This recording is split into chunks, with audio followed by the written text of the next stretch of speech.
தம்பி ஆ. வாங்க தம்பி, எப்படி இருக்கீங்க?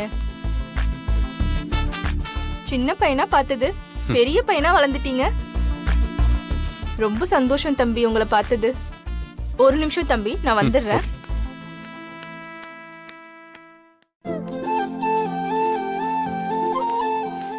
சுமதி, நான் சொல்லியிருந்தேன்ல, ஆமா, அந்த தம்பி வந்திருக்காரு. வந்துட்டாரா? ஆமா, ஃபாரின் மாப்பிள்ள மாதிரி இருக்காரு. ஓ, நீயும் வந்து பாரு. வா, இதோ வரேன். வா.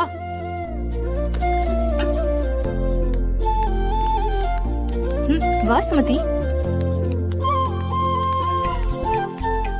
தம்பி, இவங்கதான் பொண்ணோட அம்மா. வணக்கம். வணக்கம்ப்பா. வணக்கம்ப்பா.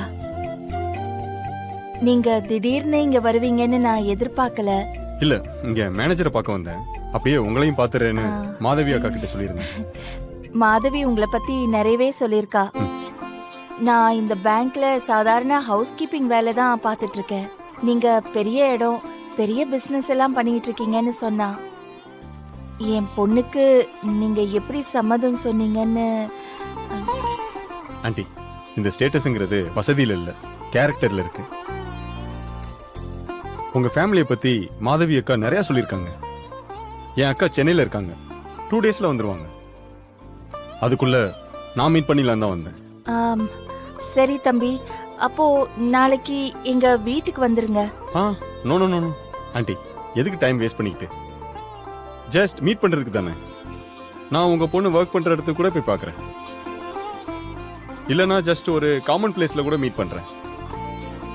சுமதி, அதான் நாளைக்கு அந்த ஸ்கூல் ஃபங்க்ஷனுக்கு தேன்மொழி மீனாட்சியும் போறாங்கல்ல, ஆமா, அங்கேயே பாத்துடலாம்.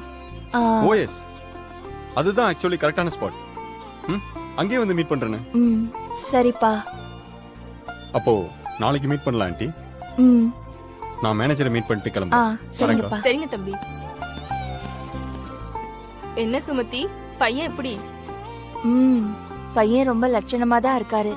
நல்ல குணமுள்ளவரா இருப்பாருன்னு நினைக்கிறேன். பாரு, அடுத்தவங்களோட டைமை வீணாக்க வேண்டாம், செலவு பண்ண வேண்டாம்னு சொல்றாரு. அதுவே ஒரு நல்ல குணம் தானே? ஆமா சுமதி, மீனாட்சிக்கு ஏத்த பையனாதான் இருப்பாரு.